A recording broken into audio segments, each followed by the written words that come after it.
नहमदुहु व नस्तईनुहु व नस्तगफिरुहु व नऊज़ु बिल्लाहि मिन शुरूरि अनफुसिना व मिन सय्यिआति अअमालिना मय यहदिहिल्लाहु फला मुदिल्ल लहु व मय युद्लिल फला हादिय लहु व अशहदु अल्ला इलाहा इल्लल्लाहु वहदहु ला शरीका लहु व अशहदु अन्ना मुहम्मदन अब्दुहु व रसूलुहु अम्मा बाद। अल्लाहुम्मा सल्लि अला मुहम्मद व अला आलि मुहम्मद कमा सल्लैता अला इब्राहीम व अला आलि इब्राहीम इन्नका हमीदुल मजीद। अल्लाहुम्मा बारिक अला मुहम्मद व अला आलि मुहम्मद कमा बारकता अला इब्राहीम व अला आलि इब्राहीम इन्नका हमीदुल मजीद। எல்லா புகழும் அல்லாஹ் ரப்பல் ஆலமீன் ஒருவனுக்கே உண்டாகட்டுமாக। நபிகள் நாயகம் ஸல்லல்லாஹு அலைஹி வஸல்லம் அவர்கள் மீதும் அவருடைய வாழ்க்கை வழிமுறைகளை பின்பற்றி வாழ்ந்த நபித்தோழர்கள், தாபீன்கள், தபோ தாபீன்கள், மூமினான ஆண் பெண்கள் அனைவர் மீதும், குறிப்பாக இந்த பெருநாத்திடலிலே கூடியிருக்கக்கூடிய நம் அனைவர் மீதும் அந்த ஏக இறைவனின் வற்றா கருணை முழுமையாக உண்டாகட்டுமாக। அன்பிற்கினிய அல்லாஹுவின் அடியார்களே, அல்லாஹு ரப்பல் ஆலமீன் கொண்டாடுவதற்காக வழங்கப்பட்ட 2 பெருநாட்களில் ஒன்றுதான் இந்த ஈதுல் ஃபித்ர் என்று சொல்லக்கூடிய இந்த நோன்பு பெருநாளாகும்। இந்த நாளிலே அல்லாஹ்வை அதிகம் நினைவுபடுத்துவதற்கும் பெருமைப்படுத்துவதற்கும் நாம் கடமைப்பட்டிருக்கின்றோம்। அதே நேரத்திலே இந்த பெருநாள் தொழுகைக்கு முன்னால் 1 மாத காலம் நம்முடைய வணக்க வழிபாடுகள், துவாக்கள், திக்ர்கள் என்று சொல்லி பல்வேறு விதமான அமல்களை செய்து வந்திருக்கின்ற நேரத்திலே அதை நம்முடைய வாழ்க்கையிலே தொடர வேண்டும் என்கின்ற ஒரு உறுதிமொழியையும் நாம் என்ன செய்ய வேண்டும், இந்த நேரத்திலே ஒவ்வொருவரும் எடுத்துக்கொள்ள வேண்டும்। காரணம் என்னவென்று சொன்னால், ஒவ்வொரு பெருநாளிலும் இது போன்ற செய்திகளை நினைவுபடுத்திக் கொண்டு இருக்கக்கூடிய நேரத்தில் பெரும்பாலான மக்களிடத்தில் என்ன செய்யப்படுகின்றது, மீண்டும் தன்னுடைய அந்த பழைய நிலையை நோக்கியே திரும்பக்கூடிய ஒரு நிலைதான் பார்க்க முடிகின்றது। கொஞ்சம் பேர் வேண்டுமானால் அதிலே கடைபிடிக்கலாம், வெளிப்படையாத உள்ள விஷயத்தான் நம்ம சொல்ல முடியும்। அப்போ ஒவ்வொருவரும் இந்த ரமலானுக்கு பின்னால் இந்த பெருநாள் தொழுகையிலே நாம் எப்படி ரமலானிலே கடைபிடித்த வணக்க வழிபாடுகள், தொழுகைகள், இன்ன பிற அனைத்து விஷயங்களையும் முடிந்த வரையில் நம்முடைய வாழ்க்கையிலே கடைபிடிக்க வேண்டும் என்கின்ற ஒரு உறுதிமொழியை நாம் எடுத்துக்கொள்ள வேண்டும்। ஏனென்று சொன்னால், இந்த ரமலானுடைய மாதம் நமக்கு சொல்லப்படக்கூடிய நோக்கம் அதுதான்। பொதுவாகவே இந்த மார்க்கத்தில் சொல்லப்படுகின்ற வணக்க வழிபாடுகளுக்கு ஒவ்வொரு நோக்கம் சொல்லப்படும்। கடமையான வணக்கங்களை நீங்க எடுத்து பாருங்க, ஒவ்வொன்றுக்கும் அதனுடைய நோக்கம் நமக்கு சொல்லப்படும்। அல்லாஹ் ரப்பல் ஆலமீன் ஹஜ்ஜை பற்றி நமக்கு சொல்லி காண்பிக்கின்றான்। ஹஜ்ஜுடைய காலத்திலே அந்த முஸ்தலிஃபாவில் தங்குவதோ, அதே போல அரஃபாவிலே தங்குவதோ, கல்லறிவதோ, காபாவை சுற்றுவதோ, இது மாத்திரம்தான் அதனுடைய நோக்கம் கிடையாது। மாறாக என்ன, அல்லாஹ் ரப்பல் ஆலமீன் சொல்லுகின்றான், ஃபமன் ஃபரல ஃபீஹின்னல் ஹஜ்ஜ ஃபலா ரஃபஸ வலா ஃபுசூக। இந்த ஹஜ்ஜுடைய காலத்திலே மனைவியோடு கூடக்கூடாது, வீண் தர்க்கத்திலே ஈடுபடக்கூடாது, பாவமான காரியத்திலே ஈடுபடக்கூடாது என்கின்ற நோக்கத்தையும் அல்லாஹ் என்ன செய்கின்றான், ஹஜ்ஜின் வாயிலாக நமக்கு சொல்லி காண்பிக்கின்றான்। தொழுகையுடைய வணக்கத்தை நீங்க எடுத்து பாருங்க, அல்லாஹ் ரப்பல் ஆலமீன் அந்த தொழுகை ஒரு மனிதனுடைய வாழ்க்கையிலே எத்தகைய மாற்றத்தை ஏற்படுத்த வேண்டும், எத்தகைய மாற்றத்தை ஏற்படுத்தும் என்பதாக திருக்குர்ஆனிலே சொல்லி காண்பிக்கின்றான்। இன்ன ஸலாத்த தன்ஹா அனில் ஃபஹ்ஷாய் வல் முன்கர்। இந்த தொழுகை என்பது அது மானக்கேடான தீமையான காரியத்தை விட்டு தடுக்கக்கூடியதாக இருக்கிறது, அதனுடைய நோக்கம் சொல்லப்படுகின்றது। அதே போல ஜக்காத் என்று சொல்லக்கூடிய அந்த ஒரு கடமையை எடுத்து பாருங்க, ஹுது மின் அம்வாலின் சதகா। நபியே, இந்த சதக்காவை நீங்கள் எடுங்கள், துதஹிருஹும் வ துஸக்கீஹும், அதன் மூலம் அவர்களை தூய்மைப்படுத்த வேண்டும், பரிசுத்தப்படுத்த வேண்டும், கஞ்சத்தனத்திலிருந்து அவர்கள் பரிசுத்தமாக வேண்டும் என்கின்ற உணர்வை ஜக்காத் மூலம் அல்லாஹ் சொல்லித் தருகின்றான்।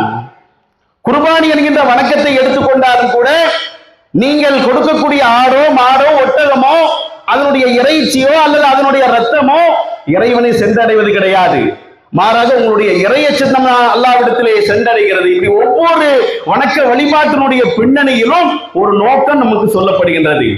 அதனுடைய நோக்கத்தின் அடிப்படையில் தான் அல்லாஹ் இந்த ரமலானை பற்றியும் சொல்லும் பொழுது, யா அய்யுஹல்லதீன ஆமனூ குத்திப அலைக்குமுஸ் ஸியாமு கமா குத்திப அலல்லதீன மின் கப்லிக்கும் லஅல்லக்கும் தத்தகூன், இறை நம்பிக்கை கொண்டவர்களே, உங்கள் மீது நோன்பு கடமையாக்கப்பட்டிருக்கிறது.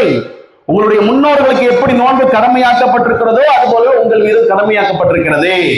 எதற்காக வேண்டியது சொன்னால் அல்லக்கும் தத்தகோன், நீங்கள் இறையச்சமுடையவர்களாக மாற வேண்டும். அதுதான் நோக்கம். அந்த இறையச்சம் நம்முடைய வாழ்க்கையிலே அது தொடர வேண்டும் என்பதாகத்தான் மார்க்க நமக்கு என்ன செய்கின்றது, இது போன்ற அறிவுரைகளை தொடர்ச்சியாக சொல்லுகின்றது. இந்த இறையச்சம் மாத்திரம் ஒரு மனிதனுடைய வாழ்க்கையிலே அது தொடரும் என்று சொன்னால் மிகப்பெரிய ஒரு தாக்கத்தை, மிகப்பெரிய ஒரு மாற்றத்தை அந்த மனிதனுக்கு ஏற்படுத்தும் என்பது வரலாறு நெடிகளும் நபிமொழிகள் நெடிகளும் திருக்குர்ஆனுடைய பல்வேறு விதமான ஆதாரங்கள் நமக்கு என்ன செய்கின்றது, சான்றாக இருக்கின்றது. நபிகள் நாயகம் ஸல்லல்லாஹு அலைஹி வஸல்லம் அவர்கள் எந்த சமுதாயத்தை சந்தித்தார்களோ அந்த சமுதாய மக்கள் இஸ்லாத்துக்கு வருவதற்கு முன்னால் அந்த சமுதாயத்திற்கு பேரே என்ன, ஜாகிலியா மக்கள், அறியாமை காலத்து மக்கள். அன்றாடம் தன்னுடைய வாழ்க்கையில கொலை செய்வது, கொள்ளையடிப்பது, மது மாது பல்வேறு விதமான தீமைகளின் அச்சாரமாக கூடாரமாக திகழ்ந்தவர்கள் அந்த ஜாகிலியா மக்கள். இஸ்லாம் அவர்களுக்கு வந்தது, தௌஹீத் அவரிடத்திலே வந்தது, ஏகத்துவம் அவரிடத்திலே வந்தது, இறையச்சம் அவருடைய வாழ்க்கையில வந்தது. ஒட்டுமொத்த வாழ்க்கையும் அப்படி தலைகீழாக புரட்டிய வரலாறு திருக்குர்ஆனிலும் நபிமொழியிலும் பார்க்க முடிகின்றது. அடிப்படை காரணம் என்ன, அவருடைய உள்ளத்திலே ஏற்பட்டிருக்கின்ற அந்த இறையச்சம் என்பது, அந்த தாக்கம் அது அவர்கள் காலம் காலமாக செய்து கொண்டு வரக்கூடிய பழக்கமாக இருந்தாலும், அன்றாடம் தன்னுடைய வாழ்க்கையிலே பின்னி பிடைந்திருக்கக்கூடிய தவறாக இருந்தாலும் தூக்கி எறிய முடியும் என்று சொல்லக்கூடிய வகையில் நபித்தோருடைய வரலாறுகளை பார்க்கின்றோம். மது என்று சொல்லக்கூடிய ஒரு விஷயத்தை அவர்கள் செய்து வந்தார்கள். அவர்களுக்கும் மதுவை பிரிக்க முடியாது என்று சொல்லக்கூடிய அளவிற்கு அவருடைய வாழ்க்கையில ஒட்டி பின்னி பிணைந்த விஷயம். அல்லாஹ் ஆரம்பத்தில் அப்படியே கொஞ்சம் கொஞ்சமாக தடுக்கின்றான். தடுத்ததற்கு பின்னால் ஒரு கட்டத்தில் அல்லாஹ் என்ன செய்கின்றான், முற்றிலுமாக நீங்கள் அதிலிருந்து விலகிவிட வேண்டும். அல்லாஹ் சொல்லுகின்றான், யா அய்யுஹல்லதீன ஆமனூ இன்னமல் ஹம்ரு வல் மைஸ்ரு வல் அன்சாபு வல் அஸ்லாமு ரிஜ்ஸு மினல் அமலி ஷைத்தான். நம்பிக்கை கொண்டோரே, அதாவது சூதாட்டம், மது, பலிப்பீடங்கள், ஷைத்தானுடைய இந்த காரியத்தை விட்டு நீங்கள் என்ன செய்யுங்கள், முற்றிலும் நீங்கள் விலகி விடுங்கள், இதனால் நீங்கள் வெற்றி அடைவீர்கள் என்பதாக அல்லாஹ் என்ன செய்கின்றான், ஒரே ஒரு அறிவிப்பை தான் செய்கின்றான். அனஸ் ரலியல்லாஹு அன்ஹு அவர்கள் குறிப்பிடுகின்றார்கள், நபிமொழியை பார்க்கின்றோம், தன்னுடைய அந்த சகாக்களுக்கு ஊற்றி கொண்டு கொடுத்து கொண்டிருக்கிறார். மது தடை செய்யப்பட்டு விட்டது என்கின்ற தகவல் அறிவிப்பாளர் வழியாக வருகின்றது. வந்தவுடன் கையில இருக்கக்கூடிய அந்த பாட்டில்கள் கொட்டப்படுகின்றது, கையில இருந்த பாட்டில் தூக்கி வீசப்படுகின்றது. அங்கே ஆறாக ஓடுகிறது என்கின்ற தகவலை நாம் அடிக்கடி கேள்விப்படுகிறோம் என்று சொன்னால், அவருடைய வாழ்க்கையிலே இறையச்சம் என்று சொல்லக்கூடிய இந்த பண்பு, இந்த நிலை அது தொடர்வதின் காரணமாக காலம் காலமாக பின்பற்றக்கூடிய பாவமாக இருந்தாலும் கூட எங்களால் தூக்கி எறிய முடியும் என்று சொல்லக்கூடிய வகையில் இந்த செய்தி எல்லாம் பார்க்கின்றோம். அதே போல நபிகள் நாயகம் ஸல்லல்லாஹு அலைஹி வஸல்லம் காலத்திலே நாட்டு கழுதைகள் அது ஆரம்பத்திலே சாப்பிடுவதற்கு அனுமதி இருந்தது. நாட்டு கழுதை, இப்ப அந்த கழுதையை அவங்க செஞ்சாங்க, உண்டு கொண்டு வந்திருக்கக்கூடிய நேரத்தில் அந்த கழுதையை சாப்பிட்டு கொண்டிருக்கக்கூடிய, அதற்காக வேண்டி தயார் செய்து கொண்டிருக்கக்கூடிய ஒரு நேரம், கழுதை அறுக்கப்பட்டு கறிகள் எல்லாம் அப்படியே சட்டிகளை கொதித்துக் கொண்டிருக்கிறது, சாப்பிடுவதற்கு தயார் செய்து கொண்டிருக்கிறார்கள். அப்பொழுது ஒரு அறிவிப்பாளர் வந்து அறிவிப்பு செய்கின்றார், இதெல்லாம் தடை செய்யப்பட்டு விட்டது, இதுவெல்லாம் அசுத்தம் என்கின்ற அந்த செய்தி சொல்லப்பட்டவுடன் கொதித்துக் கொண்டிருக்கக்கூடிய சட்டிகள் அப்படியே கீழே தூக்கி வீசப்பட்டது, அப்படியே கவிழ்த்தப்பட்டது. இதுக்கெல்லாம் காரணம் என்ன, சொல்லக்கூடியவரே எப்ப என்ன கொதிச்சுக்கிட்டு இருக்க, இது உன்னையாவது சாப்பிட்டுருவோம், அதெல்லாம் கிடையாது. தடை வந்து விட்டதா, அல்லாஹ்வுடைய தூதர் தடுத்து விட்டார்களா, அதை கவிழ்த்து விடு என்று சொல்லக்கூடிய வகையில் அவருடைய செயல்கள் இருக்கிறது என்று சொன்னால் அதனுடைய பின்னணி என்ன, இறையச்சம் தான். இந்த இறையச்சம் ஒரு மனிதனுடைய வாழ்க்கையிலே அது சரியாக வந்துவிடும் என்று சொன்னால், என்ன விஷயத்தில் மார்க்கம் தடுத்திருக்கக்கூடிய எந்த காரியமாக இருந்தாலும் விலகிக் கொள்ளலாம் என்பதற்கு இந்த சமுதாயமே நமக்கு என்னது, மிகப்பெரிய ஒரு சான்றாக இருந்து கொண்டிருக்கிறது. எவ்வளவு செய்திகள்.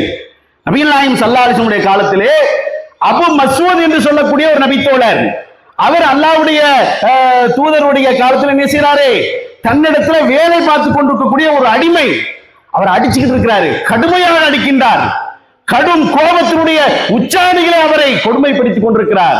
இதை நம்ம எப்படி புரிஞ்சுக்கிறோம், அல்லாஹ்வுடைய தூதர் பின்னாடி இருந்து கூப்பிடுறாங்க, அவரு கேட்கல, அந்த அளவுக்கு கோபமா இருக்கிறாரு. தன் அடிமையை போட்டு அடித்துக் கொண்டிருக்கிறார்.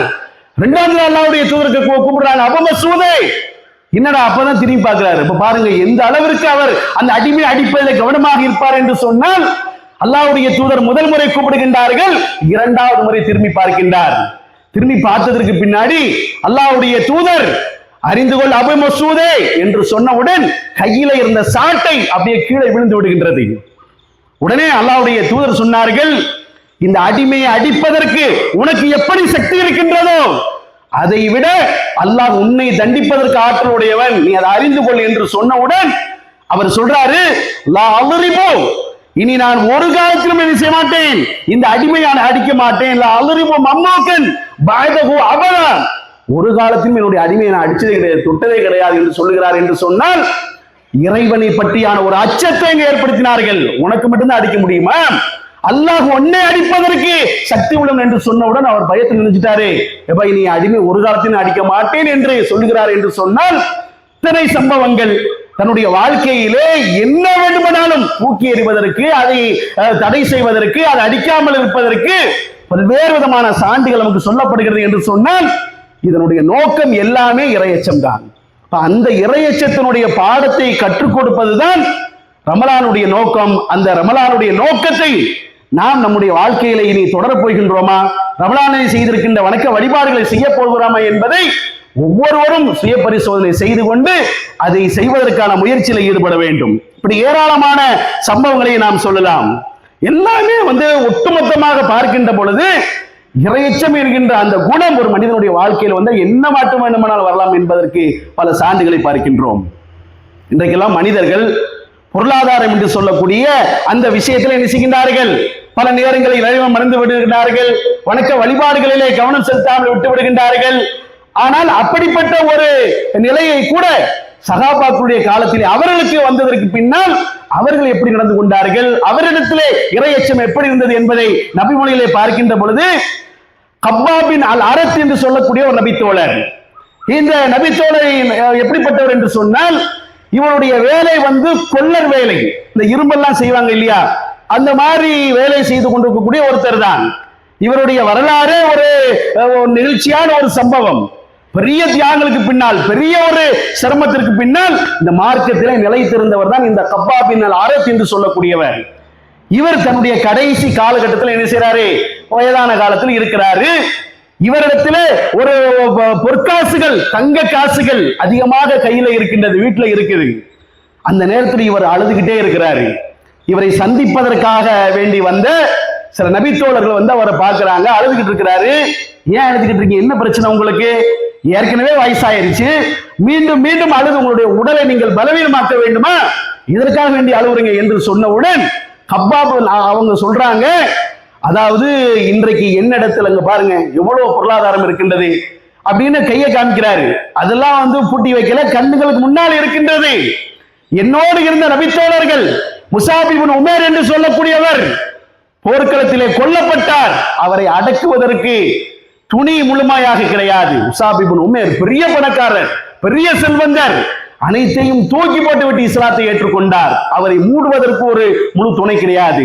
ஆனால் இன்றைக்கு என்னிடத்தில் இவ்வளவு பொருளாதாரம் இருக்கின்றது, எங்க இதெல்லாம் பார்த்து விட்டு எல்லாம் எனக்கு இங்கே கொடுக்கப்பட்டு விட்டதோ, இது என்னுடைய கவனத்தை திருப்பி விடுமோ என்கின்ற அச்சம் அவர் வெளிப்படுத்தினார். என்று சொன்னால் ஒரு பொருளாதாரத்தின் மூலம் இறையச்சம் அந்த மக்களுக்கு அதிகமாகின்றது. இன்றைக்கு பொருளாதாரத்தின் மூலம் நம்முடைய வாழ்க்கையிலே இறை நினைவு குறையக்கூடியவர்களாகத்தான் பலரை பார்க்கின்றோம். வணக்க வழிபாடுகளை நிராகரிக்கக்கூடியவர்களாகத்தான் பலரை பார்க்கின்றோம். வணக்க வழிபாடுகளை கவனம் இல்லாதவர்களை பார்க்கின்ற நேரத்தில் அவருக்கு இந்த பொருளாதாரத்தை பத்தி பயப்படுறாரு. ஆகா, இந்த பொருளாதாரம் இவ்வளவு இருக்குது, நம்மோடு இருந்தவங்க எல்லாம் ஒண்ணுமில்லாம போயிட்டாங்க, நம்ம இவ்வளவு வச்சிருக்கிறோமே என்று சொல்லி கவலைப்படுகிறார். என்று சொன்னால் அதற்கு காரணம் என்ன, அந்த இறையச்சம் தான். இப்படி ஏராளமான செய்திகள் நமக்கு சொல்லக்கூடிய பாடங்கள். இறையச்சம் ஒரு மனிதனுடைய வாழ்க்கையில வந்துவிடும் என்று சொன்னால் அவர் என்ன வேண்டுமானால் என்ன செய்வாரே, இந்த மார்க்கத்திற்காக வேண்டி, அல்லாஹ்வுக்காக வேண்டி, அல்லாஹ்வுடைய தூதருக்காக வேண்டி செய்வார் என்பதுதான் வரலாறு என்பதை நாம் கவனத்தில் கொள்ள வேண்டும். அதே போல பார்க்கின்றோம், இந்த இறையச்சம் ஒரு மனிதனுடைய வாழ்க்கையில வந்துவிட்டது என்று சொன்னால் அவர் எதற்கும் கவலைப்பட மாட்டார். உலகத்தில் இருக்கக்கூடிய ஏச்சுக்களுக்கோ பேச்சுக்களுக்கோ அவதூறுகளுக்கோ கவலைப்படவே மாட்டார். அதை அடிக்கடி நாமெல்லாம் இதே பெருநாள் உரையில பல நேரங்களில் கேள்விப்படக்கூடிய ஒரு நபித்தோழர் தான் மாயிஸ் என்று சொல்லக்கூடியவர். பெரிய தவறை செய்து விடுகின்றார், பெரிய குற்றத்தை செய்து விடுகின்றார். மார்க்கத்திலே அதற்கான தண்டனை என்பது ஒரு இஸ்லாமிய அரசாங்கம் இருக்கும் என்று சொன்னால் கல்லாலே அடித்து கொண்டு விடுவார்கள். மக்களுடைய பார்வையிலே இந்த தவறை நீ செய்தாயா என்று சொல்லி மக்களுடைய பார்வையிலே அச்சத்தை ஊட்டக்கூடிய வகையில் அந்த தண்டனைகள் நடைபெறும். அவ்வளவு பெரிய ஒரு பாவம். வாண்டடாக அல்லாஹ்வுடைய தூதரிடத்துல போறாரு, யாரும் சொல்லிதான் கொடுக்கல. இன்னைக்கு இருக்கிற மாதிரி வாட்ஸ்அப்ல மெசேஜ் எல்லாம் அனுப்பல, யாரும் போய் குறுந்தகவல் கொடுக்கவில்லை. அல்லாஹ்வுடைய தூதரிடத்துல மாயிஸ் அவர்கள் போய் என்ன செய்யறாங்க, சொல்றாங்க, என்னை வந்து தூய்மைப்படுத்துங்க என்று சொல்லுகின்றார்கள். எல்லாம் தூய்மைப்படுத்தணும், ஜினா செய்து விட்டேன். பல்வேறு விதமான கருத்துக்கள் ஓடுகின்றது. இவர் சும்மா சொல்றாரு, ஏதாவது மது அறிந்திருப்பாரு, கொஞ்சம் செக் பண்ணப்பா என்றெல்லாம் சொல்லுகின்ற நேரத்தில் ஒரு கட்டத்திலே அங்கே உறுதி செய்யப்படுகின்றது அவர்கள் தவறு செய்து விட்டார்கள் என்று சொல்லி. இப்ப இந்த இடத்தை நீங்க யோசிச்சு பாருங்க. மாயிஸ் என்று சொல்லக்கூடியவர் அவர் இந்த தவறை தன்னுடைய வாழ்க்கையில மறைத்திருப்பார் என்று சொன்னால் அவர் வந்து இந்த அளவிற்கு இவ்வளவு பெரிய பாவம் செய்தது வந்து மக்கள் வந்து நம்மள ஏசுவாங்களே, போய் அதெல்லாம் நினைக்கல. பெரிய தவறு செய்து விட்டேன், அதற்கான தண்டனையை இந்த உலகத்தில் நான் பெற்றுக்கொள்வேன் என்று சொன்னால் மறுமையில் அல்லாஹ்விடத்தில் தப்பிச்சிருவேன். ஏன்னா மறுமையிலே அல்லாஹ் கொடுக்கக்கூடிய தண்டனை என்பது உலகத்தில் இருக்கக்கூடிய தண்டனையை விட பல லட்சம் கோடிகள். அதை அவர் உணர்றாரு, பயப்படுறாரு, நரகத்தை பயப்படுகின்றார், அல்லாஹ்வை பயப்படுகின்றார்.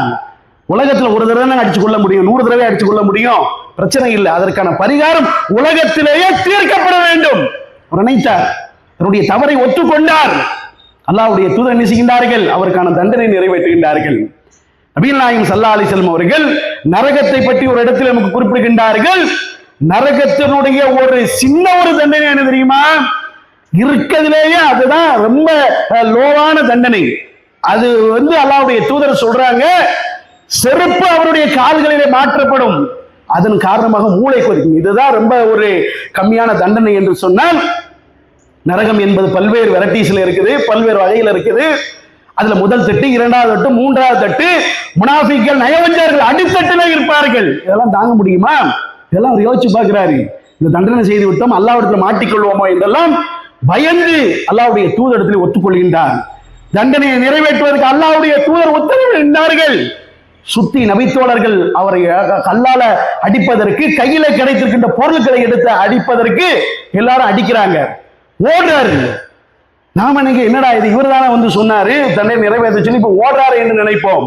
அவர் எங்க திரும்ப ஓடினாரு, அப்படியே ஓடிக்கொண்டிருக்கக்கூடிய நேரத்தில் ஹர்ரா என்ற ஒரு பகுதியில போய் அப்படியே ஓடினவர் அப்படியே திரும்பி நிற்கிறாரு.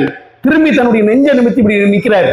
என்னன்னு சொன்னா, இவர்கள் அடிக்கக்கூடிய அந்த இடத்துல வந்து கல்லு சரியா கிடையாது, சும்மா மட்டையை கொண்டும் சின்ன சின்ன பொருளை கொண்டு அடிக்கிறாங்க. இப்படி அடிச்சு என்னைக்கு உயிர் போகுது. ஆனால் இந்த கற்கள் நிறைந்த பகுதியிலே அவர் சுத்தி நின்று கொண்டு இப்பொழுது அடியுங்களே என்று சொல்லி நெஞ்சை நிமித்து நின்றார். அங்கே அவருக்கு தண்டனை நிறைவேற்றப்பட்டது.